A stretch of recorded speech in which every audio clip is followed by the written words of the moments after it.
Mi mundo olía a tierra húmeda y a ozono, ese aroma particular que se desprende del horno cuando alcanza los 1200 grados. Mi taller era mi santuario, un universo de estanterías de madera pobladas por criaturas de arcilla en distintas fases de su existencia. Algunas eran solo pellas grises y anónimas, otras ya tenían la forma de cuencos, tazas o jarrones, esperando pacientemente el fuego que les daría su color y su dureza definitivas. El torno giraba bajo mis manos con un zumbido hipnótico, un mantra que acallaba los ruidos del exterior y, a veces, también los de mi interior. Ese día, estaba dándole los toques finales a una vasija grande, una pieza especial que un cliente me había encargado para un aniversario de bodas. Quería que representara la fortaleza y la belleza de la unión. Irónico. Mis dedos, cubiertos de una fina capa de barbotina seca, alisaban el borde con una caricia experta. La arcilla respondía a mi tacto, se moldeaba a mi voluntad. Era una relación honesta, predecible. Dabas y recibías en la misma medida. Si la tratabas con respeto, te recompensaba con belleza. Si la forzabas, se agrietaba.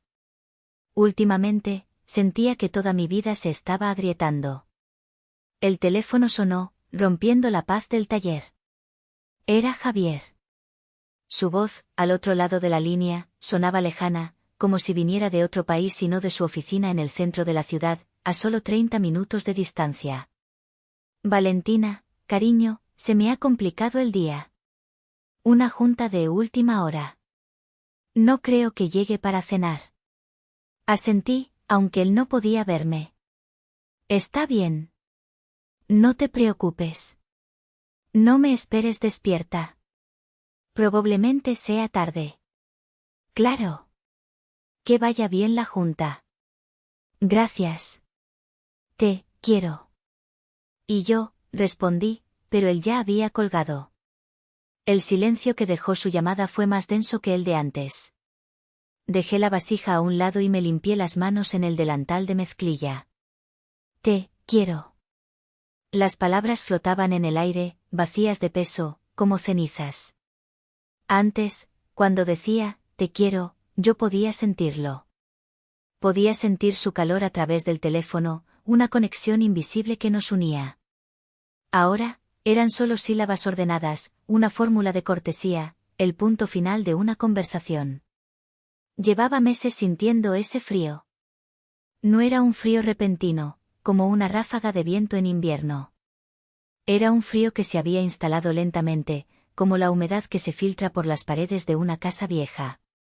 Se había metido en nuestra cama, en el espacio cada vez más grande que había entre nosotros por la noche. Se sentaba a la mesa con nosotros durante esas cenas silenciosas en las que el único sonido era el chocar de los cubiertos contra la loza. Se aferraba a las cortinas, al mármol del suelo, a las pausas en nuestras conversaciones. Miré a mi alrededor. El taller era cálido, estaba vivo. Cada objeto tenía una historia, una huella de mis manos. Pero nuestra casa se había convertido en un museo de apariencias. Muebles de diseño, paredes blancas impecables, un minimalismo que antes me parecía elegante y que ahora se me antojaba estéril. Un escenario perfecto para una vida perfecta que ya no sentíamos. Javier decía que era el estrés. Su nuevo puesto de director comercial exigía más de él, más horas, más viajes, más cenas de negocios. Yo intentaba comprenderlo. Yo también trabajaba duro. Mi pequeño negocio de cerámica artesanal, que empecé desde cero en un rincón del garaje de mis padres, ahora tenía una clientela fiel y pedidos que a veces me desbordaban. Pero mi trabajo me llenaba, me nutría. El suyo, sentía yo, se lo estaba comiendo por dentro, y de paso, estaba devorando lo nuestro. Me quité el delantal y apagué las luces del taller, dejando las piezas a oscuras, en su lento proceso de secado. Crucé el pequeño jardín que separaba mi espacio del resto de la casa. Al entrar en la cocina, el silencio era casi agresivo. Abrí el refrigerador. Ahí estaba el salmón que había comprado para preparar a la plancha con espárragos, su cena favorita. Lo miré un segundo y volví a cerrar la puerta. No tenía hambre. Me serví una copa de vino y me senté en el sofá del salón. Afuera, La noche caía sobre la ciudad. Las luces de los edificios comenzaban a parpadear, cada una ventana a una vida, a una historia. ¿Cuántas de esas historias eran como la mía? ¿Cuántas mujeres estarían ahora mismo sentadas en silencio, sorbiendo una copa de vino, preguntándose en qué momento exacto su matrimonio había empezado a morir? No había habido una gran pelea, ni un portazo. Solo esa lenta y progresiva desconexión. Pequeños detalles. La forma en que ya no me cogía de la mano al caminar, como sus ojos pasaban por encima de mí sin verme realmente, como su risa sonaba forzada cuando yo intentaba contarle algo gracioso de mi día. Y las noches. Las noches eran lo peor. Se acostaba a mi lado, dándome la espalda, y se dormía en cuestión de minutos, o al menos, eso fingía. El rechazo no necesitaba palabras. Su cuerpo entero era un grito de indiferencia. Me terminé la copa de vino de un trago. Quizás él tenía razón. Quizás solo era el estrés. Quizás yo estaba exagerando, viendo fantasmas donde no lo sabía. Quizás solo necesitábamos unas vacaciones, un poco de tiempo para nosotros. Me aferraba a esos, quizás, como un náufrago a un trozo de madera. Pero en el fondo de mi corazón, una voz pequeña y helada me susurraba la verdad, la grieta ya estaba ahí, y cada día que pasaba, se hacía más y más profunda. La duda es un veneno lento. No te mata de golpe, te va consumiendo poco a poco, tiñendo de sospecha cada gesto, cada palabra. Durante semanas, viví en esa niebla tóxica, luchando contra mis propios instintos. Me repetía a mí misma que era paranoica, que los años de confianza y amor que habíamos compartido no podían simplemente evaporarse. Pero la evidencia, aunque sutil, se acumulaba como polvo en los rincones olvidados de nuestra casa. El detonante fue un maletín. Javier siempre había sido meticuloso con sus cosas, pero esa mañana, con las prisas, se había olvidado su portafolio de cuero en la silla del comedor. Me llamó desde el coche, pidiéndome si podía buscar un contrato que necesitaba para una reunión y enviárselo por correo electrónico. Está en el bolsillo interior, el que tiene cremallera, me indicó. Abrí el maletín. Olía a él, una mezcla de la colonia cara que usaba y el olor a cuero. Encontré el contrato fácilmente, pero al sacarlo, un pequeño papel blanco se deslizó y cayó al suelo. Era un recibo. Lo recogí, pensando que sería de alguna comida de negocios. Mis ojos recorrieron las letras impresas. No era de un restaurante. Era de una joyería de lujo, una de esas con escaparates que parecen altares. La fecha era de hacía 3 semanas. El artículo, un collar de oro blanco y un pequeño diamante. El precio me dejó sin aliento. Mi corazón empezó a latir con una fuerza descontrolada. No era mi cumpleaños. No era nuestro aniversario. No habíamos celebrado nada especial. Y yo, desde luego, no había recibido ningún collar. La sangre se me heló en las venas. Junto al recibo de la joyería, había otro, doblado en 4. Este era de un hotel boutique, uno de esos lugares con encanto, perfectos para una escapada romántica. La fecha coincidía con un viaje de trabajo que Javier había hecho a otra ciudad, o al menos, eso me había dicho él. La habitación era una doble. Me quedé de pie en medio del salón, con los 2 papeles en la mano, sintiendo como el suelo se abría bajo mis pies. El aire se volvió denso, difícil de respirar. Cada latido de mi corazón retumbaba en mis oídos. No para mí. Entonces, ¿para quién? La pregunta era un martillo golpeando dentro de mi cráneo. Me senté en el suelo, incapaz de sostenerme en pie. La imagen de Javier comprando ese collar, eligiéndolo con cuidado, sonriendo al pensar en la mujer que lo recibiría, me quemaba por dentro. La imagen de él en esa habitación de hotel, con ella, era una tortura. ¿Quién era ella? ¿Una compañera de trabajo? ¿Alguien que yo conocía? La bilis me subió por la garganta. No sé cuánto tiempo estuve allí sentada, paralizada por el shock. El sonido del teléfono me sobresaltó. Era mi hermana, Elena. Contesté con manos temblorosas. ¿Valentina? ¿Estás bien? Te oigo rara. Intenté hablar, pero mi voz se quebró. Elena. ¿Qué pasa? Su tono cambió al instante, lleno de preocupación. ¿Es Javier? ¿Te ha hecho algo? Mi hermana nunca se había fiado de él. Siempre decía que era demasiado perfecto para ser verdad. Lo encontraba encantador en la superficie, pero vacío por dentro. Yo siempre lo había defendido, acusándola de ser cínica. Qué estúpida había sido. No pude contenerlo más. El sollozo que llevaba semanas atascado en mi pecho salió con la fuerza de un torrente. Le conté todo, entre lágrimas y frases entrecortadas. El frío, la distancia, las excusas, y ahora, los recibos. Elena escuchó en silencio, sin interrumpirme. Cuando terminé, solo dijo 2 palabras, con una rabia fría y contenida.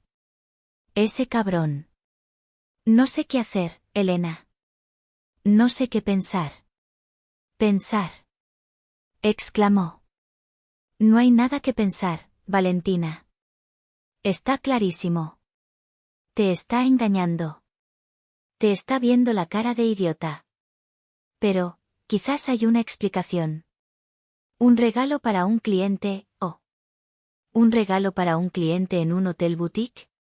Por favor, no seas ingenua. Te lo dije. Te lo dije desde el principio.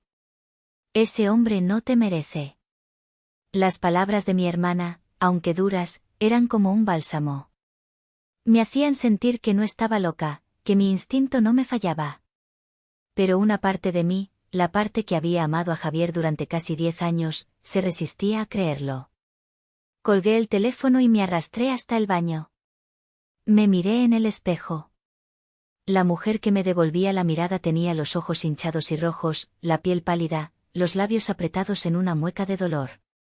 Me toqué la cara, las pequeñas arrugas que empezaban a marcarse alrededor de mis ojos. ¿Era yo el problema? ¿Había dejado de ser atractiva para él? ¿El olor a tierra y arcilla que siempre me acompañaba, le resultaba desagradable? ¿Mi pasión por mi trabajo, mi independencia, lo había alejado? La voz de mi suegra, doña Carmen, resonó en mi cabeza. En una comida familiar, meses atrás, había comentado con una sonrisa condescendiente, esta niña, siempre metida en su taller, jugando con el barro. Un hombre necesita una mujer que lo atienda, que esté pendiente de él. En su momento, me reí del comentario, tomándolo como una simpleza de una mujer de otra generación. Ahora, sus palabras se sentían como un veneno, alimentando mis inseguridades. ¿Tenía razón ella? ¿Mi amor por mi arte, por mi independencia, era la causa de todo esto? Negué con la cabeza, intentando espantar esos pensamientos. No. La culpa no era mía. Yo no había roto ninguna promesa. No había mentido.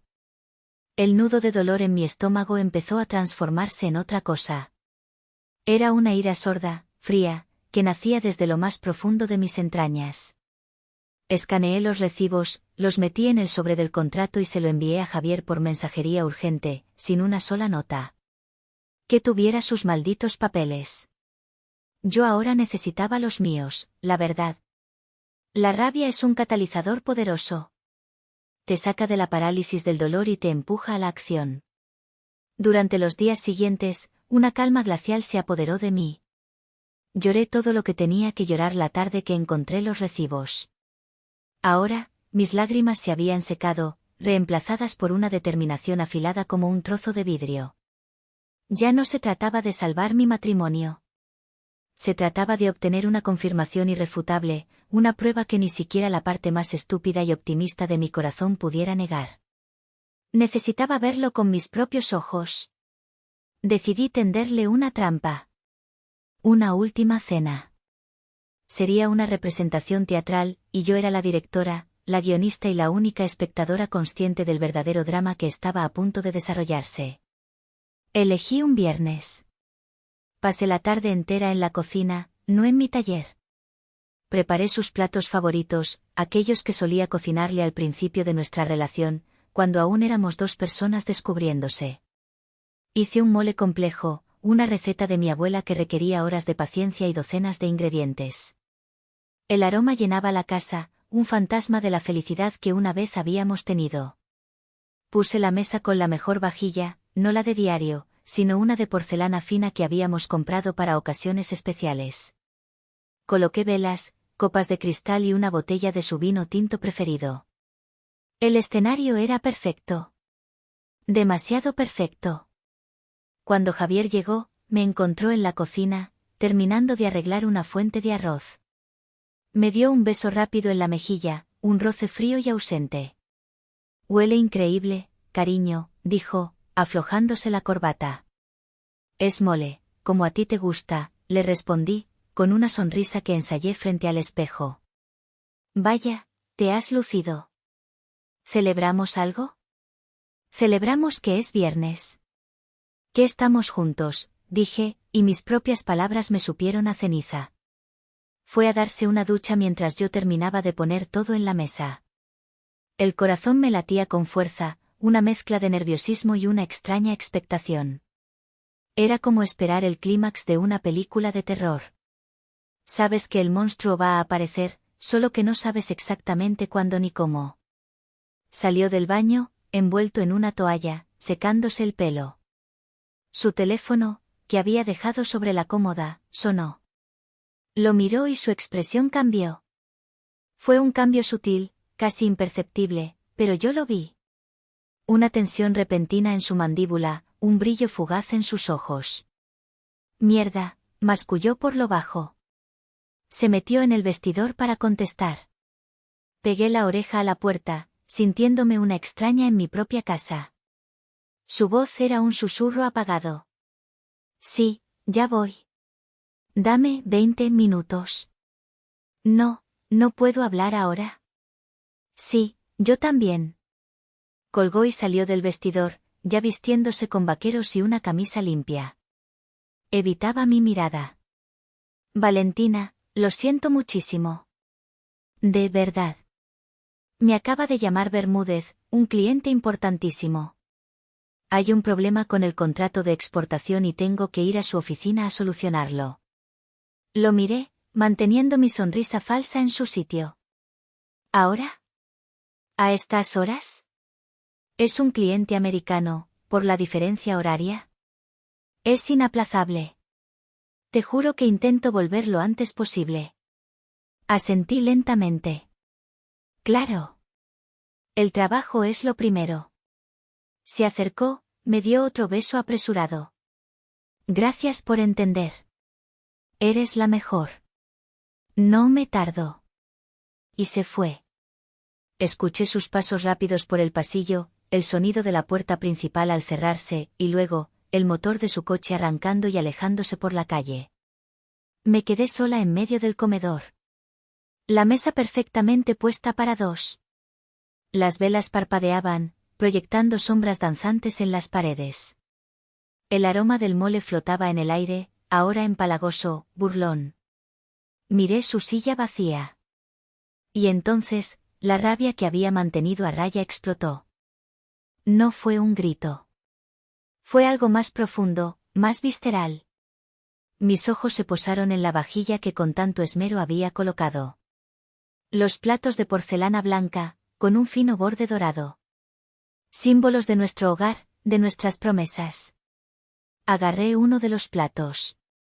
Sentí su peso, su superficie lisa y fría. Era un plato de la cena que nunca fue, de la vida que ya no teníamos. Sin pensarlo, con una fuerza que no sabía que poseía, mi brazo se movió. El plato voló por el aire y se estrelló contra la pared con un estruendo que hizo vibrar el suelo. Un sonido final. Un sonido de algo que se rompía para siempre. Me quedé inmóvil, respirando agitadamente, mirando los fragmentos blancos esparcidos por el suelo de mármol. El silencio que siguió al estruendo fue absoluto. Y en ese silencio, algo dentro de mí también se rompió, pero de una manera diferente. El dolor incandescente dio paso a una claridad helada. Se acabó. Se había acabado. Con una calma que me asustó a mí misma, fui a la cocina, cogí la escoba y el recogedor y empecé a barrer los pedazos de mi matrimonio. Cada fragmento era una mentira, una excusa, una noche de soledad. Mientras limpiaba, mi mente, por fin libre de la niebla de la esperanza, empezó a trabajar. Tenía un teléfono viejo, uno que guardaba en un cajón para emergencias. Lo saqué, lo cargué y activé la localización GPS. Cuando Javier volvió a casa, horas más tarde, diciendo que la reunión había sido un éxito, yo ya estaba en la cama, fingiendo dormir. La noche siguiente, el sábado, él dijo que iba a salir a tomar una copa con unos amigos del trabajo para desconectar. Claro, diviértete. Te lo mereces, le dije, con la misma sonrisa dócil. Mientras él se duchaba, salí al garaje. Con el corazón martilleándome en el pecho, abrí la puerta de su coche y deslicé mi viejo teléfono, ya encendido y con la localización activada, debajo del asiento del copiloto. Lo escondí bien, entre los raíles metálicos. Cerré la puerta sin hacer ruido y volví a entrar en casa justo cuando él salía del baño.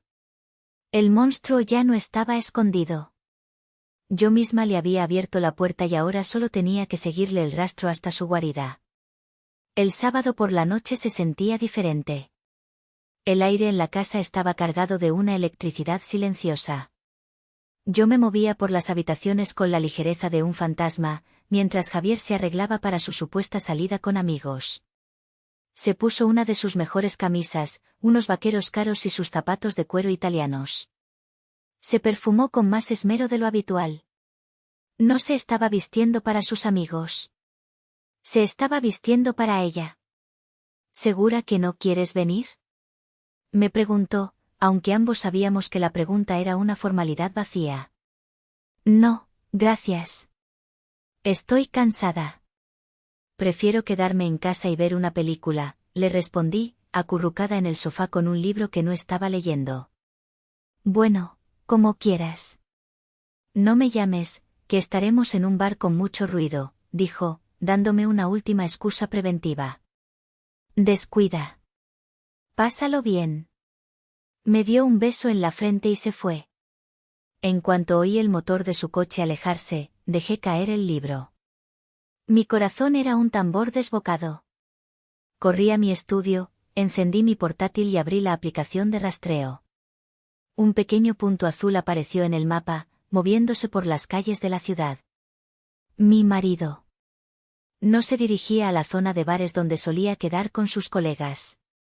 El punto azul tomó la autopista en dirección al norte, hacia la parte más nueva y lujosa de la ciudad. El trayecto duró unos 20 minutos. Observé con el alma en vilo cómo el punto se detenía. Hice zoom en el mapa. Estaba parado frente a un restaurante de moda, uno de esos sitios con precios exorbitantes y una lista de espera de meses. Definitivamente, no era un bar de amigos.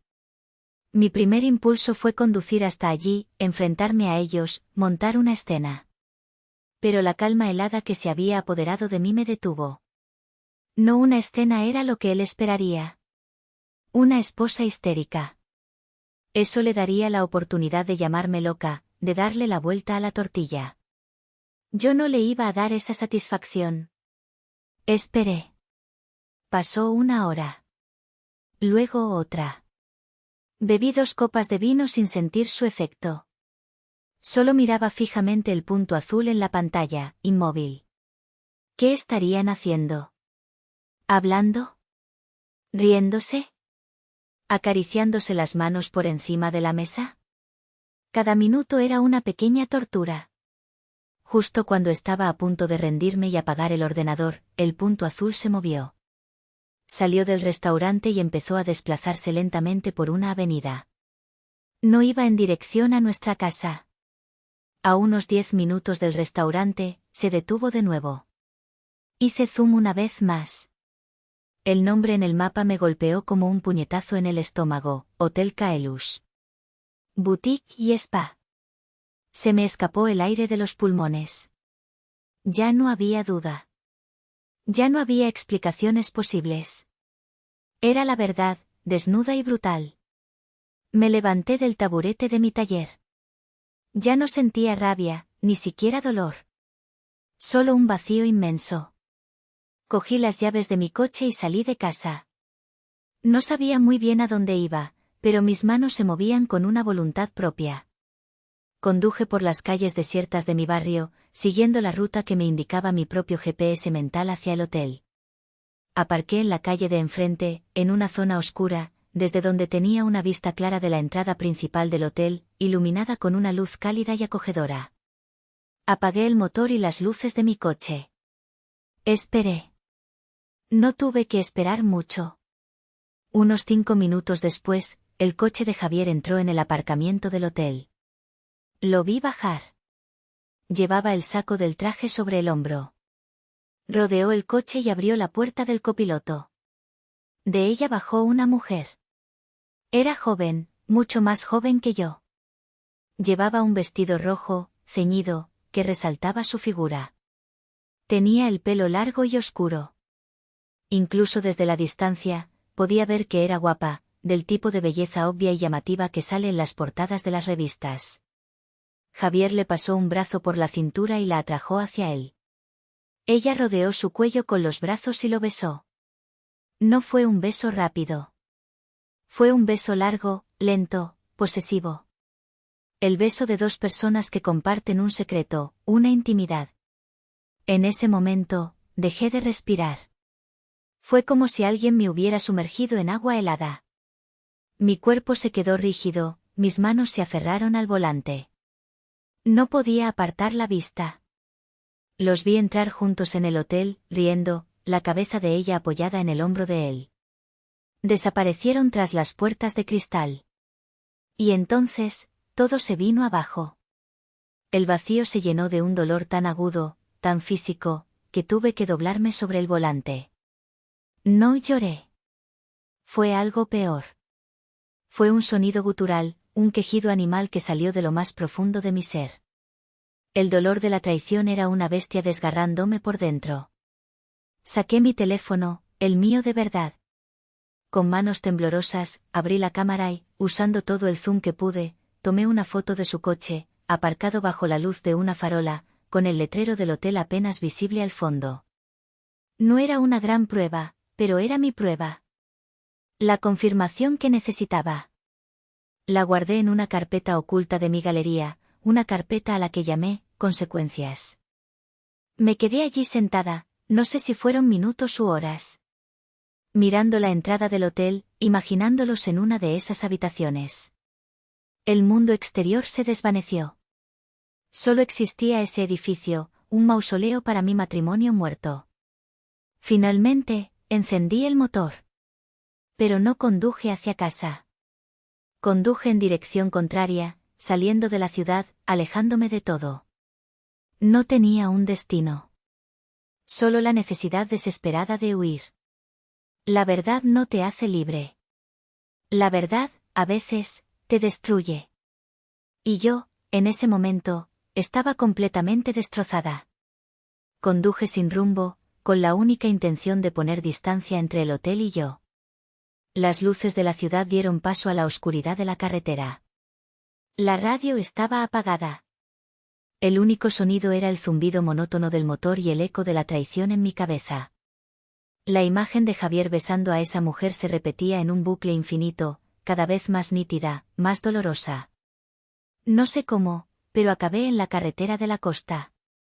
El olor a salitre llenó el coche, un aroma limpio y salvaje que contrastaba con la podredumbre que sentía por dentro. Vi un letrero luminoso que anunciaba, Café del Mar. Abierto 24 horas. Necesitaba un café, algo caliente que sostener entre mis manos temblorosas. El lugar era pequeño y acogedor, con mesas de madera desgastada y una gran ventana que miraba directamente al mar oscuro. Solo había otra pareja en una esquina y una mujer mayor detrás de la barra, secando vasos con un paño. Tenía el pelo completamente blanco, recogido en un moño desordenado, y unas arrugas amables alrededor de los ojos. Un café solo, por favor. Doble y bien cargado, pedí, con la voz ronca. La mujer me miró con atención. ¿Una noche larga?, preguntó, con una voz suave y un poco cascada. La más larga de mi vida, respondí, y me sorprendió mi propia honestidad. Me sirvió el café en una taza de cerámica robusta, hecha a mano. Probablemente por algún artesano local. La sostuve entre mis manos, buscando su calor. La mujer se apoyó en la barra, frente a mí. No tienes cara de ser de por aquí. Pareces una de esas almas que huyen de algo. O de alguien. La miré. Había una sabiduría tranquila en su mirada, una ausencia total de juicio. Me sentí extrañamente segura. Y entonces, sin que yo pudiera controlarlo, la presa se rompió. Las lágrimas que no habían salido en el coche empezaron a brotar, silenciosas y ardientes. Mi marido, empecé a decir, y la historia salió a borbotones. No le di detalles, solo el esqueleto de la traición, la distancia, las mentiras, la otra mujer, el hotel. Ella escuchó pacientemente, asintiendo de vez en cuando. Cuando terminé, me rellenó la taza de café sin decir una palabra. Luego, suspiró. Los hombres. A veces son tan predecibles en su estupidez. Creen que pueden tenerlo todo, la seguridad de un hogar y la emoción de lo prohibido. Y al final, casi siempre, lo pierden todo por una calentura. Me siento tan estúpida, murmuré, secándome las lágrimas con el dorso de la mano. Por no haberlo visto antes. Por haberle creído. No eres estúpida. Estabas enamorada. El amor nos vuelve ciegos, sordos y tontos a todos en algún momento. La estupidez no es no verlo. La estupidez es verlo y decidir quedarse. Sus palabras me golpearon con la fuerza de una verdad innegable. Verlo y decidir quedarse. Era exactamente lo que no pensaba hacer. Me llamo Isabella, dijo, extendiendo una mano arrugada pero firme por encima de la barra. Valentina, respondí, estrechándosela. Valentina, un nombre con fuerza. Ahora tienes que hacerle honor. ¿Qué piensas hacer? No lo sé. Ir a casa, supongo. Y luego, no sé. Isabella negó con la cabeza. No vuelvas a esa casa esta noche. No con él allí. Necesitas un lugar tranquilo para pensar. Un lugar seguro. Me encogí de hombros. No tengo a dónde ir. Mi hermana vive en otra ciudad y no quiero preocupar a mis padres. Isabella se quedó pensativa un momento. Luego, una pequeña sonrisa se dibujó en sus labios. Yo tengo un sitio. Dirijo una pequeña posada rural a un par de kilómetros de aquí. El refugio de Isabella, de hecho. Tengo una casita de huéspedes en la parte de atrás del jardín, separada de la casa principal. Está vacía. Puedes quedarte allí. El tiempo que necesites. Sin preguntas, sin prisas. La miré, abrumada por su generosidad. ¿Por qué? Ni siquiera me conoce. Ella se encogió de hombros. Te he visto la cara. Y he reconocido la mirada. Es la misma que yo tenía en el espejo hace 30 años, la noche que descubrí que el hombre con el que me había casado no era más que un cobarde y un mentiroso. Su confesión me dejó sin palabras. Sentí una conexión inmediata con esa mujer, una sororidad forjada en el dolor compartido de la traición. Yo me quedé, continuó Isabella, con la vista perdida en el mar nocturno. Me quedé 20 años más, Valentina. 20 años esperando que cambiara. 20 años de excusas, de promesas rotas, de humillaciones silenciosas. Son 20 años de mi vida que nunca voy a recuperar. No cometas el mismo error que yo. Tu dignidad vale más que eso. El nudo en mi garganta se apretó, pero esta vez no era de tristeza, sino de una gratitud inmensa. Esa mujer, una completa extraña, me estaba ofreciendo no solo un techo, sino una lección de vida. Me estaba ofreciendo la salida que yo no sabía que estaba buscando. Acepto, dije, con la voz firme por primera vez en toda la noche. Acepto su oferta. Isabella sonrió, una sonrisa genuina que le iluminó el rostro. No me trates de usted, niña. Llámame Isabella. Anda, termina tu café. Te guiaré hasta la posada. Mañana será otro día, y lo verás todo con más claridad. Asentí, bebiendo el último sorbo de café. Era amargo, pero por primera vez en mucho tiempo, sentí que me despejaba la cabeza. No sabía qué me deparaba el futuro. Solo sabía una cosa, no iba a volver a la casa que había compartido con Javier. Mi hogar ya no estaba allí. Quizás, solo quizás, estaba a punto de encontrar uno nuevo en el lugar más inesperado. La huida sin rumbo se había convertido en el primer paso hacia un refugio. La casita de Isabella era un sueño. Pequeña y rústica, con paredes de piedra, vigas de madera en el techo y un pequeño porche cubierto de bugambillas. Por dentro, todo era sencillo pero acogedor, una pequeña cocina, un baño, una cama confortable y un sillón junto a una ventana que daba a un jardín lleno de lavanda y romero. Olía a paz. Dormí unas pocas horas, un sueño pesado y sin sueños. Cuando desperté, los primeros rayos de sol se filtraban por la ventana. Me senté en la cama y, por un instante, no recordé dónde estaba. Luego, la realidad de la noche anterior cayó sobre mí como una losa. El hotel, el beso, la traición. Pero extrañamente, el dolor agudo se había atenuado, reemplazado por una sensación de extraña calma. Estaba a salvo. Isabella me había dejado una cesta en el porche con pan recién hecho, mermelada casera y un termo de café. Desayuné allí, escuchando el sonido de los pájaros y el murmullo lejano del mar. Fue en ese momento cuando el plan tomó forma en mi cabeza, claro y preciso como el diseño de una de mis cerámicas. Javier me llamó a media mañana. Su voz sonaba normal, despreocupada. Hola, cariño. ¿Qué tal dormiste? Bien, mentí, con la voz neutra. ¿Y tú? ¿Qué tal con tus amigos? Bien, bien.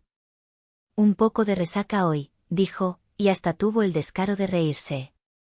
La facilidad con la que mentía me revolvió el estómago. Oye, te llamaba para decirte que los jefes nos han dado un viaje de incentivo. Salgo el martes por la mañana y vuelvo el viernes. Es en un resort, todo pagado. Una pena que no puedas venir. El universo, a veces, tiene un retorcido sentido de la oportunidad. Un viaje. Con ella, por supuesto. 3 días. Era todo el tiempo que necesitaba. Vaya, qué bien. Te lo mereces, dije, mi voz sonando dulce como el veneno. Disfruta mucho, mi amor. Lo haré. Bueno, te dejo que tengo que preparar unas cosas. Hablamos luego. Colgué el teléfono y una sonrisa gélida se dibujó en mi rostro. La suerte estaba echada. Pasé el resto del domingo y el lunes haciendo listas, planificando cada movimiento con una precisión militar. El martes por la mañana, esperé a que Javier me enviara un mensaje desde el aeropuerto, ya embarcando. Te llamo al llegar. Te quiero. Buen viaje. Yo también te quiero, respondí. Fue la última mentira que le diría. En cuanto supe que su avión estaba en el aire, comenzó la operación. Conduje de vuelta a la ciudad, a la que hasta ayer había sido mi casa. Entrar en ella fue extraño. Se sentía como un lugar ajeno, contaminado. El aire estaba impregnado de sus mentiras. No perdí el tiempo. Empecé por mi ropa y mis objetos personales. Llené varias maletas y cajas, moviéndome con una eficacia mecánica. Ropa, zapatos, libros, fotos de mi familia y amigos. No toqué nada suyo. No abrí sus cajones ni su armario. Él ya no existía para mí. La parte más difícil, emocional y físicamente, fue vaciar mi taller. Este no era un simple espacio de trabajo, era una extensión de mi alma. Cada herramienta, cada pincel, cada torno, cada saco de arcilla y cada bote de esmalte eran parte de mí. Empacar todo aquello fue como empaquetar pedazos de mi propio ser. Llamé a Elena y le conté mi plan. En menos de una hora, apareció con su camioneta y 2 amigos suyos, fuertes y discretos. Estoy tan orgullosa de ti, me dijo mi hermana, abrazándome con fuerza. Sabía que no te ibas a quedar de brazos cruzados. Con su ayuda, el proceso se aceleró. Desmontamos las estanterías, envolvimos las piezas de cerámica terminadas con sumo cuidado y cargamos el pesado horno en la camioneta. Cada objeto que salía de esa casa y entraba en la camioneta de Elena era un paso más hacia mi libertad. Mientras trabajábamos, miré alrededor de la casa, ahora llena de espacios vacíos que gritaban mi ausencia. Vi los muebles caros, los cuadros abstractos que él había elegido, los objetos de diseño que nunca me habían gustado. Me di cuenta de que muy poco en esa casa hablaba de mí, excepto mi taller. Yo había vivido confinada en mi propio espacio, mientras él ocupaba todo lo demás. La última caja en ser cargada contenía mis cuadernos de bocetos. En ellos estaban todos mis diseños, mis ideas, mis sueños. Al sostenerla, sentí que sostenía mi futuro. Cuando la casa estuvo vacía de todo lo que era mío, Elena y sus amigos se fueron, llevando mis posesiones a un guardamuebles que había alquilado. Me quedé sola por última vez en aquel lugar. Hice una última caminata por las habitaciones. La casa se sentía hueca, sin alma. Como él. Fui a la cocina. Sobre la encimera de granito, dejé mi alianza de bodas. El anillo de oro blanco que él me había puesto en el dedo el día que le prometí amor eterno. Ahora se sentía como una argolla, una cadena. Junto al anillo, dejé una sola nota, escrita en un trozo de papel de mi cuaderno de bocetos. No había reproches, ni explicaciones. Solo 3 palabras. Tú destruiste esto. Salí de la casa y no miré atrás. Al cerrar la puerta, sentí que un peso enorme se levantaba de mis hombros. Conduje de vuelta hacia la costa, hacia mi refugio. En mi teléfono, empecé a bloquear números. Javier. Sus padres. Sus amigos. Cualquiera que pudiera ser un puente hacia él. Cuando llegué a la casita de Isabella, el sol se estaba poniendo, tiñendo el cielo de naranjas y violetas. Me senté en el porche, respirando el aire limpio y salado. Estaba agotada, física y emocionalmente. Pero por primera vez en mucho tiempo, me sentía libre. La jaula de oro se había quedado atrás. Ahora, tenía que aprender a volar de nuevo. Los 2 días siguientes fueron un interludio de extraña paz. El teléfono de Javier, el que yo usaba para el trabajo, permanecía en silencio, ya que había bloqueado a casi todo el mundo. Mi teléfono personal, cuyo número solo conocían mi familia y unos pocos amigos íntimos, era mi única conexión con el mundo exterior. Pasé el tiempo ayudando a Isabella en el jardín, leyendo en el porche y dando largos paseos por la playa. El ritmo lento de la vida en la costa era un bálsamo para mi alma herida. El viernes por la tarde, el día que Javier debía regresar, la tormenta se desató. Mi teléfono personal vibró. Era un número desconocido. No contesté. A los pocos segundos, vibró de nuevo con una notificación de mensaje de voz. La curiosidad me pudo. Lo escuché. Era él. Valentina, ¿dónde demonios estás? Llego a casa y no hay nadie. La mitad de las cosas han desaparecido. ¿Qué es esto? ¿Una broma? Llámame ahora mismo. Su voz no era de preocupación. Era de pura furia. La furia de un hombre al que le han arrebatado el control. Borré el mensaje. A los 10 minutos, otra llamada. Esta vez era mi suegra, doña Carmen. Tampoco contesté. Inmediatamente después, llegó su mensaje de voz. Su voz, habitualmente melosa y condescendiente, era un chillido agudo y desagradable. Valentina, soy yo, Carmen. Javier me ha llamado, está desesperado. ¿Se puede saber qué has hecho? ¿Cómo te atreves a hacerle esto? Después de todo lo que él ha hecho por ti, malagradecida. Más te vale volver a esa casa ahora mismo y... La interrumpí, borrando el mensaje. Pero no paró. Empezaron a llegar mensajes de texto, uno tras otro, una avalancha de ira y manipulación. De Javier, ¿dónde estás? Tenemos que hablar. ¿Es por lo que pasó el viernes? Te dije que era trabajo. ¿No me crees? Ok, esto no es gracioso. Has vaciado el taller. ¿Qué pretendes? Contesta el teléfono, joder. De Doña Carmen, eres una egoísta. Siempre lo has sido, con tu estúpido taller y tus aires de artista. Un matrimonio es para siempre, en lo bueno y en lo malo. Tienes que perdonar. Es tu deber como esposa. Leí los mensajes con una distancia casi clínica. Su pánico, su ira, ya no me afectaban. Eran solo el ruido de un mundo que yo había dejado atrás. Entonces, mi hermana Elena me envió un mensaje: prepárate. Me están bombardeando a mí también. Te voy a reenviar un audio de la bruja de tu suegra. Tienes que escucharlo.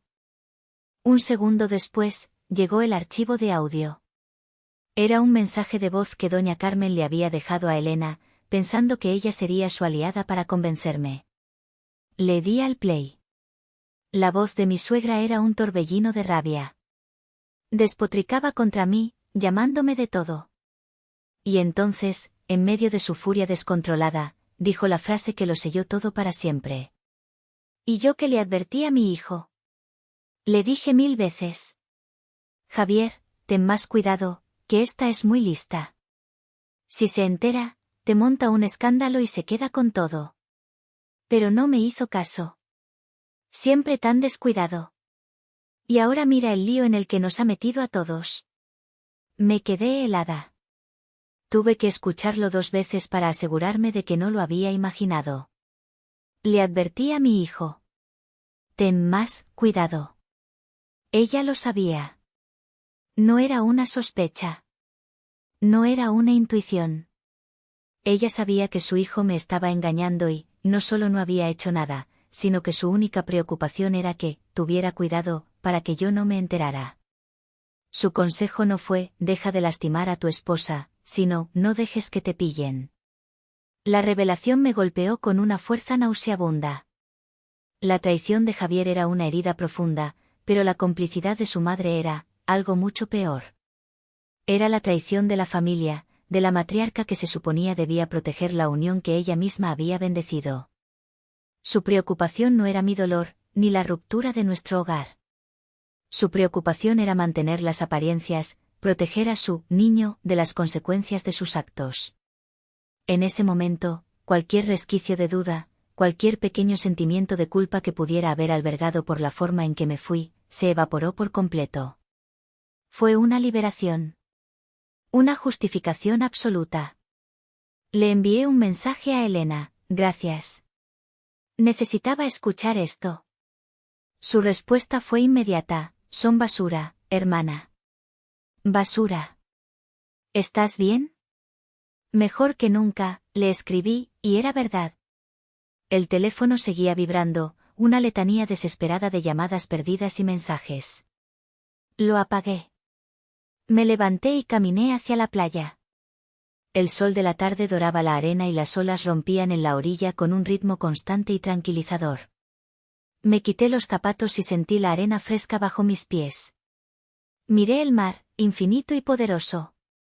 Se sentía como mi aliado. Él tampoco pedía permiso ni daba explicaciones. Simplemente, era. La furia de Javier y doña Carmen era el ruido de una tormenta lejana, una tormenta que ya no podía tocarme.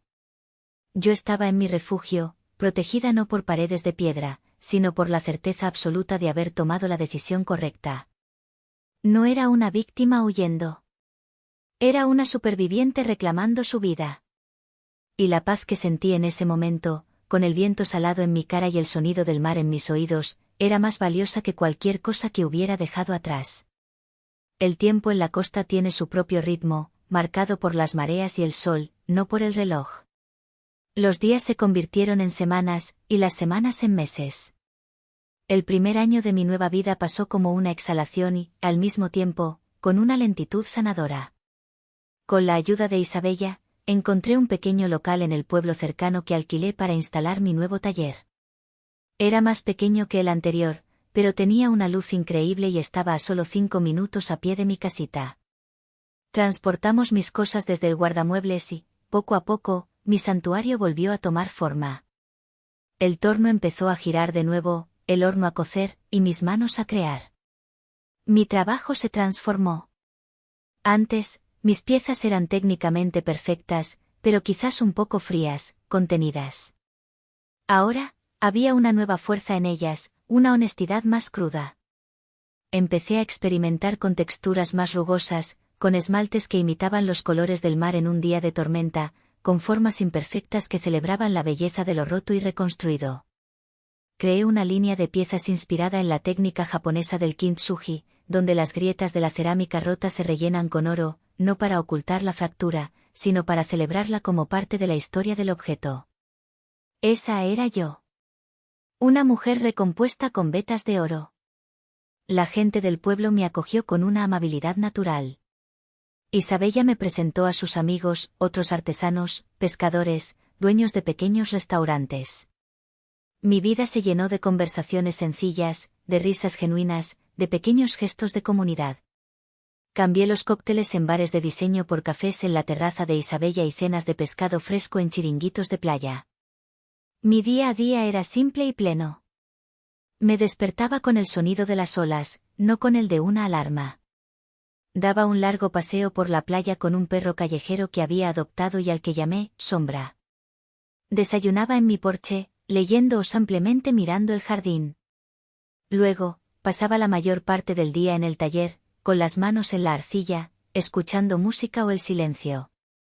Por las tardes, a veces me reunía con Isabella o algún otro amigo, o simplemente me quedaba en casa, disfrutando de mi propia compañía.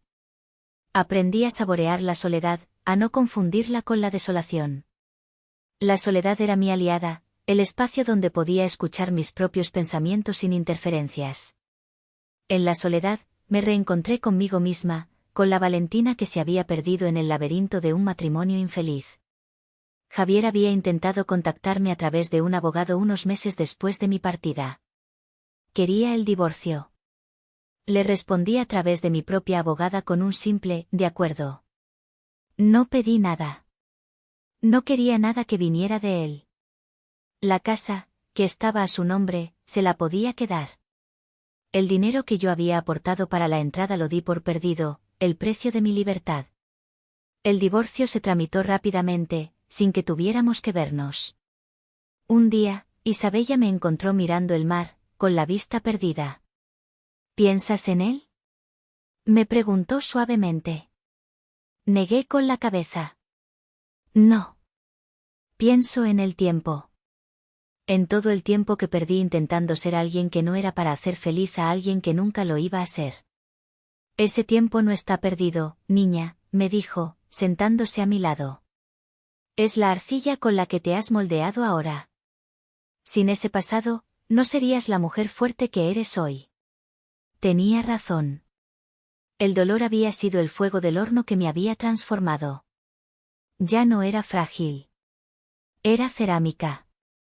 Dura, resistente y con una historia que contar. El amanecer en la costa no era solo un fenómeno meteorológico, era el estado de mi alma. Cada día era un nuevo comienzo, una página en blanco que yo misma escribía. Y por primera vez en muchos, muchos años, era feliz. Auténticamente, pacíficamente feliz. Justo cuando se cumplía un año de mi nueva vida, Elena vino a visitarme para pasar un fin de semana. Era la primera vez que veía mi taller terminado y mi pequeña casita. Sus ojos brillaron de orgullo al ver lo que había construido. Esto, hermana, esto sí eres tú, dijo, pasando los dedos por un cuenco de esmalte turquesa. Tu otra casa parecía el catálogo de una revista. Esto tiene alma.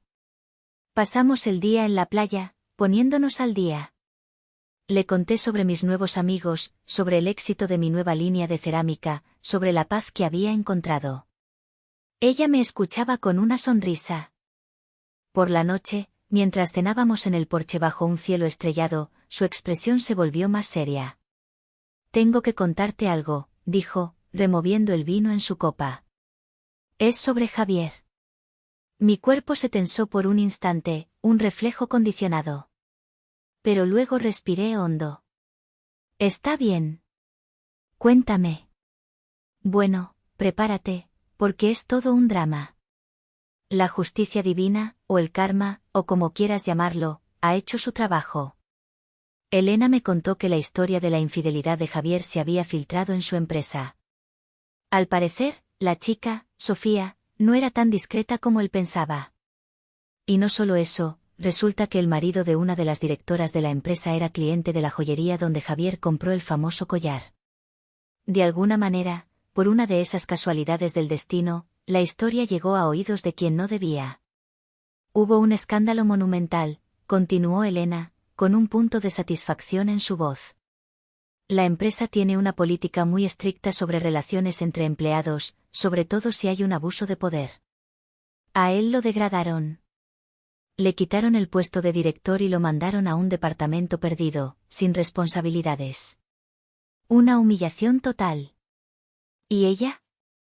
Pregunté, con una curiosidad desapegada. A ella la despidieron. Pero aquí viene lo mejor. Al parecer, Javier, en su cobardía habitual, intentó echarle toda la culpa. Dijo que ella lo había seducido, que lo había presionado. Y Sofía, que de tonta no tiene un pelo, se enfadó tanto que decidió vengarse. Hice un gesto para que continuara. Resulta que Sofía estaba comprometida. Elena sonrió con malicia. Y su prometido es un pez gordo en una empresa de la competencia. Así que ella, ni corta ni perezosa, le contó todo a su prometido, pero adornando la historia para quedar ella como la víctima de un jefe acosador. El prometido, claro, rompió con ella, pero no sin antes encargarse de que la reputación de Javier en todo el sector quedara por los suelos.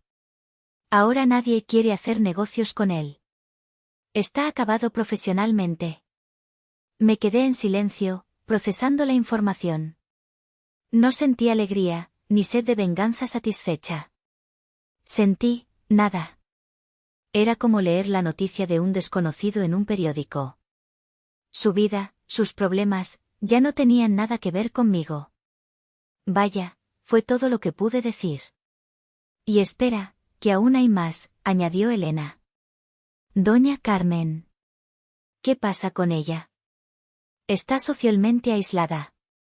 Cuando todo el escándalo salió a la luz, su intento de defender a su niño y culparte a ti le salió fatal. Parte de la familia le ha dado la espalda. Sus amigas del club de bridge ya no la invitan.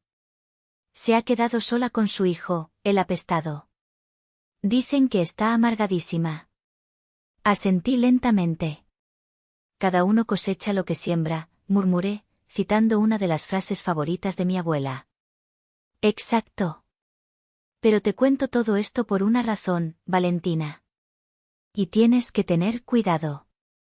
La miré, alerta. Javier ha estado preguntando por ti. Me llamó hace un par de semanas. Sonaba, desesperado. Me suplicó que le dijera dónde estabas. Le dije que no lo sabía, y que si lo supiera, no se lo diría. Pero estaba insistente. Cree que si habla contigo, si te pide perdón, de alguna manera podrá arreglar el desastre de su vida. Un escalofrío me recorrió la espalda, el primer sentimiento real que me provocaba la historia. La idea de que él pudiera encontrarme, que pudiera traer su caos a mi mundo de paz, me aterró. No te preocupes, dijo Elena, adivinando mis pensamientos. No le diré nada. Pero es un hombre desesperado, y los hombres desesperados hacen locuras. Solo quiero que estés prevenida. Le agradecí la advertencia. Esa noche, por primera vez en mucho tiempo, cerré con llave la puerta de mi casita. La paz que tanto me había costado construir se sentía de repente frágil, vulnerable. El eco del pasado había llegado hasta mi refugio, y temía que la tormenta que había dejado atrás estuviera, de alguna manera, buscando el camino de vuelta. El miedo es una sombra. Puede ser pequeña e insignificante, o puede crecer hasta engullirlo todo. Durante las semanas siguientes a la visita de Elena, viví con esa sombra a mi espalda. Cada coche desconocido que pasaba lento por la calle, cada rostro nuevo en el mercado del pueblo, me provocaba un pequeño salto en el corazón. Había construido una fortaleza de paz, y ahora temía que sus muros no fueran lo suficientemente altos. Y entonces, un sábado por la mañana, mis temores se hicieron realidad. Estaba en el mercado semanal, comprando verduras frescas y pescado para la cena. El sol brillaba, el aire olía a sal y a albahaca, y la gente charlaba animadamente a mi alrededor. Yo estaba eligiendo unos tomates, discutiendo amigablemente con el vendedor sobre cuál estaba más maduro, cuando sentí una mirada fija en mí. Levanté la vista y mi corazón se detuvo. Al otro lado de la plaza, apoyado en una fuente, estaba él. Javier. Parecía una versión demacrada y gris del hombre que yo había conocido. Estaba más delgado, con ojeras oscuras bajo los ojos y una barba de varios días. Llevaba una camisa arrugada y una expresión de desesperación que lo hacía parecer un náufrago. Nuestros ojos se encontraron a través de la multitud, y el tiempo pareció congelarse. Todo mi cuerpo se puso en alerta máxima. El instinto me gritaba que corriera, que me escondiera. Pero la mujer que era ahora, la mujer forjada en la costa, no corría. Se quedó quieta, sosteniéndole la mirada, mientras él empezaba a caminar hacia mí, abriéndose paso torpemente entre la gente. Dejé la bolsa de tomates sobre el puesto y esperé. Mi corazón latía con fuerza, pero mis manos estaban firmes. Cuando llegó frente a mí, se detuvo a un par de pasos de distancia. Valentina, su voz era un susurro ronco, apenas audible por encima del bullicio del mercado. No respondí. Solo lo miré, con una expresión que no era ni de odio ni de miedo, sino de una inmensa y helada distancia. Era como mirar a un completo desconocido que pretendía conocerme. Te he encontrado, dijo, como si fuera un logro. ¿Qué quieres, Javier? Mi voz sonó más firme de lo que me sentía. Hablar. Solo eso. Por favor. 5 minutos. La gente a nuestro alrededor empezaba a notar la tensión. El vendedor de tomates nos miraba con curiosidad. No quería montar una escena en el lugar que se había convertido en mi hogar. Aquí no, dije, en voz baja y cortante. Empecé a caminar hacia una de las calles laterales, más tranquilas, y él me siguió como un perro apaleado. Nos detuvimos junto a un viejo muro de piedra cubierto de hiedra. ¿Te ves bien?, dijo, sus ojos recorriéndome de arriba abajo. El mar te sienta bien. Estás más radiante. No contesté a su halago barato. ¿Cómo me has encontrado? Él vaciló. Contraté a un detective privado. Le costó, pero, aquí estoy. Un detective. La idea me revolvió el estómago. Había invadido mi privacidad, había profanado mi refugio. Tenías que haberme dejado en paz, dije, mi voz temblando ligeramente de ira. No podía, respondió, y en sus ojos apareció un brillo de lágrimas. No podía vivir sin hablar contigo, sin pedirte perdón. Valentina, lo siento. Lo siento tanto. Fui un imbécil, un idiota, un cobarde. Destruí lo mejor que tenía en la vida y me he dado cuenta demasiado tarde. Su discurso sonaba ensayado, una letanía de arrepentimiento que probablemente había repetido 1000 veces frente al espejo. Mi vida es un infierno desde que te fuiste, continuó, su voz quebrándose. Lo perdí todo. El trabajo, el respeto, todo. El karma me ha destrozado, Valentina. Y me lo merezco. Me merezco todo lo malo que me está pasando. Lo escuché en silencio, sin interrumpir su actuación. La palabra, karma, salió de sus labios, pero sonaba hueca. Él no entendía.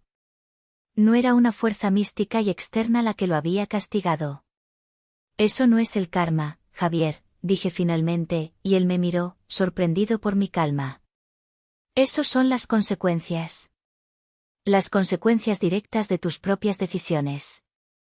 No perdiste tu trabajo, lo tiraste a la basura en la cama de un hotel.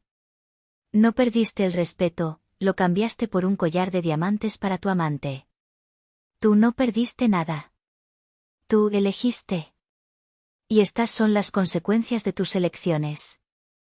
Mis palabras lo dejaron sin aliento. Esperaba gritos, llantos, reproches. No esperaba un análisis frío y certero. Pero te quiero, dijo, como si esas 3 palabras fueran un hechizo mágico que pudiera arreglarlo todo. Me di cuenta de cuánto te quería en el momento en que entré en esa casa vacía. Me di cuenta de que sin ti, no soy nada. No, Javier. Te diste cuenta de que sin mí, tu vida cómoda se había acabado.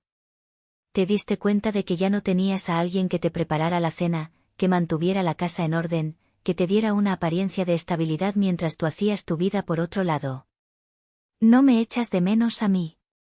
Echas de menos lo que yo te proporcionaba. Se pasó las manos por el pelo, desesperado. No es verdad. Te juro que no es verdad. He cambiado. Esa mujer no significó nada. Fue un error, una estupidez. Un error que duró meses, lo interrumpí. Un error al que le comprabas joyas caras. Un error con el que te ibas de viaje a resorts de lujo. Deja de llamarlo error. Llámalo por su nombre, fue una elección. Una y otra vez. Se quedó sin palabras. La verdad, dicha de forma tan directa, lo había desarmado por completo. Se apoyó contra el muro, como si las fuerzas le hubieran abandonado. Por favor, suplicó, su voz ahora un gemido. Dame una oportunidad. Solo una. Para demostrarte que puedo ser el hombre que mereces. Lo miré. Miré al hombre roto que tenía delante, al fantasma de mi marido. Y por primera vez, sentí una punzada de algo parecido a la lástima. Pero la lástima es peligrosa. Es una puerta abierta a la manipulación. Y yo había cerrado esa puerta para siempre. El silencio que siguió a su súplica fue denso. Él me miraba con una esperanza patética, esperando que su confesión de miseria ablandara mi corazón. Pero mi corazón ya no estaba hecho de la misma materia blanda y perdonadora. Ahora estaba hecho de cerámica cocida a alta temperatura, duro, resistente e impermeable. ¿Una oportunidad para qué, Javier? Pregunté, mi tono era genuinamente curioso. ¿Para volver a la vida que teníamos? ¿Para que yo vuelva a vivir con el miedo de que cualquier junta de última hora sea en realidad una cita en un hotel? ¿Para volver a sentirme invisible en mi propia casa? No. Nunca más. Se apresuró a decir. Lo dejaría todo. Vendería la casa. Nos mudaríamos aquí si quieres. Empezaríamos de cero, en cualquier lugar que tú elijas. Haré lo que sea. La oferta era tentadora en su desesperación. Una hoja en blanco. Pero yo sabía que las manchas del pasado nunca desaparecen del todo. Siempre están ahí, bajo la superficie, listas para resurgir. Justo en ese momento, mi teléfono vibró en el bolsillo de mi pantalón. Lo saqué. En la pantalla brillaba el nombre, Doña Carmen. Mi estómago se revolvió. Era un ataque coordinado. Le mostré la pantalla a Javier. ¿Esto también es parte del plan? ¿El ataque en 2 frentes? Él palideció. No, yo no le dije que llamara. Te juro que no. Rechacé la llamada sin contestar. Un segundo después, volvió a sonar. Era ella de nuevo, insistente. Apagué el teléfono y lo guardé. Dile a tu madre que deje de molestarme, dije, mi voz ahora afilada como un cuchillo. Y dile también que sé que ella lo sabía todo. Que sé que su único consejo para ti fue que tuvieras más cuidado para que no te pillaran. La cara de Javier se descompuso. Era la confirmación de la traición definitiva, la que él no podía negar ni justificar. Ver la culpa en su rostro me dio una extraña sensación de poder. Valentina, ella, Ella solo quería protegerme. Es mi madre. No, Javier. Ella quería proteger su idea de familia, su estatus, su comodidad. A ella, como a ti, nunca le importó mi dolor. Solo las apariencias. Y yo ya no vivo de apariencias. Él empezó a llorar. No eran lágrimas de arrepentimiento, sino de autocompasión. Lágrimas de un niño al que le han quitado su juguete favorito. Se acercó a mí, intentando cogerme las manos. Por favor, sollozó. Todo el mundo merece una segunda oportunidad. Retrocedí un paso, evitando su tacto como si quemara. Quizás, admití. Pero yo no tengo la obligación de dártela. Sus ojos se abrieron de par en par, como si esa idea fuera inconcebible. ¿Recuerdas lo que me dijo tu madre en uno de sus mensajes? Continué, mi voz tranquila pero implacable. Me dijo que era mi deber como esposa perdonar. Durante mucho tiempo, pensé en esa palabra. Deber. Y he llegado a una conclusión, Javier. Hice una pausa, asegurándome de que me estaba escuchando. Mi único deber es conmigo misma. Mi deber es proteger mi paz. Mi deber es proteger mi corazón. Mi deber es proteger la vida que tanto me ha costado construir desde las ruinas que tú dejaste. Mi deber más importante es protegerme a mí. Y tú, Javier, eres la mayor amenaza para todo eso. Cada palabra era un clavo en el ataúd de su esperanza. Lo vi en sus ojos. Vio que no era una táctica de negociación. Era una sentencia final. Entonces, ¿se acabó? Preguntó, con un hilo de voz. Se acabó el día que te seguí a ese hotel, Javier. Se acabó el día que encontré tus recibos. Se acabó mucho antes, en cada noche que me diste la espalda, en cada excusa que inventaste, en cada vez que me hiciste sentir que yo no era suficiente. Esto de ahora no es el final. Es solo la aceptación de que el final ocurrió hace mucho, mucho tiempo. Se quedó apoyado contra el muro, completamente derrotado. El hombre arrogante y seguro de sí mismo que yo había conocido había desaparecido, dejando en su lugar a un cascarón vacío. Espero que algún día encuentres la paz, le dije, y lo decía en serio. Su tormento ya no me producía placer. Pero no la vas a encontrar en mí. Tienes que encontrarla dentro de ti mismo. Tienes que aprender a vivir con las consecuencias de lo que hiciste. Me di la vuelta para irme. Valentina, espera. Gritó. Me detuve, pero no me giré. Si hubiera sido yo, su voz sonaba desesperada. Si yo te hubiera engañado, ¿me habrías perdonado? Esa pregunta. La pregunta definitiva de todo traidor. Me giré lentamente para mirarlo a los ojos por última vez. No lo sé, respondí con una honestidad brutal. Y gracias a ti, nunca tendré que averiguarlo. Adiós, Javier. Y esta vez, cuando me di la vuelta y empecé a caminar, no me detuve. Dejé atrás al hombre que había sido mi marido, al fantasma de mi vida pasada. Cada paso que daba para alejarme de él era un paso hacia mi futuro, hacia mi taller, hacia el mar. Hacia mi libertad. Caminé por las calles empedradas del pueblo sin mirar atrás. No corrí. Mis pasos eran firmes, medidos. Con cada metro que me alejaba de Javier, sentía que una capa de polvo viejo y sucio se desprendía de mí. El aire parecía más limpio, los colores más vivos. Era como si la confrontación final hubiera purificado la atmósfera a mi alrededor. Llegué a mi taller. Dentro, el sol de la tarde entraba a raudales por los grandes ventanales, iluminando las partículas de polvo de arcilla que flotaban en el aire como un enjambre de luciérnagas doradas. El olor a tierra húmeda y a esmaltes me recibió como un abrazo. Este era mi lugar. Mi verdadero hogar. No me senté a pensar en lo que acababa de pasar. No analicé sus palabras ni las mías. Simplemente, me puse mi delantal de mezclilla, ya rígido por las capas de arcilla seca. Me remangué y me acerqué al torno. Tomé una pella de arcilla fresca. Estaba fría y maleable. La arrojé con fuerza sobre el centro del plato del torno, un sonido sordo y satisfactorio. Mojé mis manos en un cuenco de agua y encendí el motor.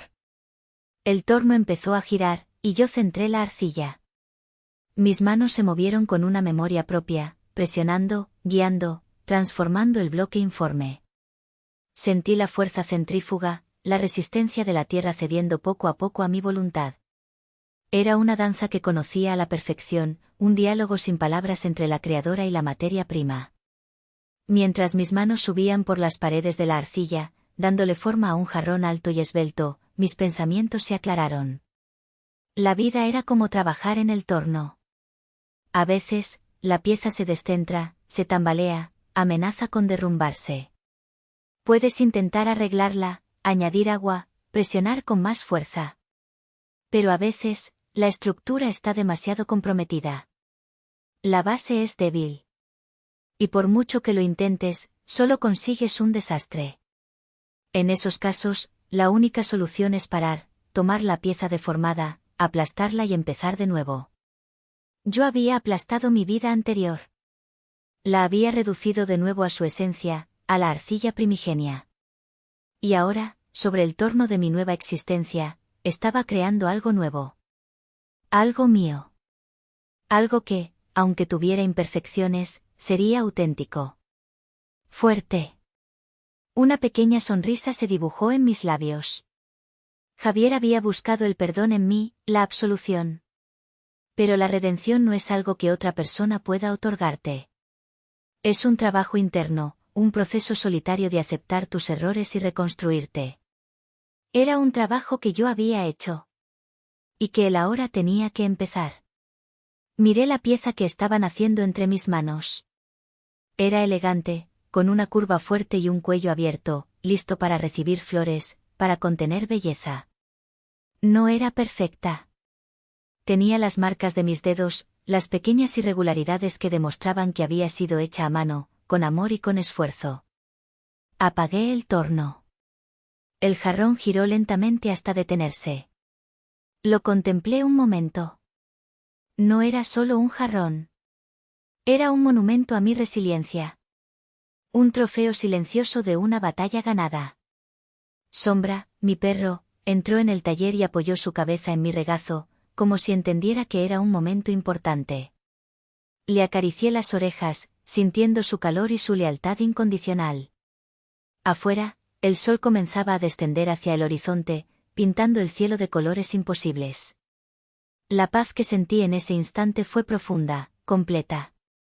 No era la ausencia de problemas, sino la confianza en mi propia capacidad para enfrentarlos. No sabía qué me depararía el futuro.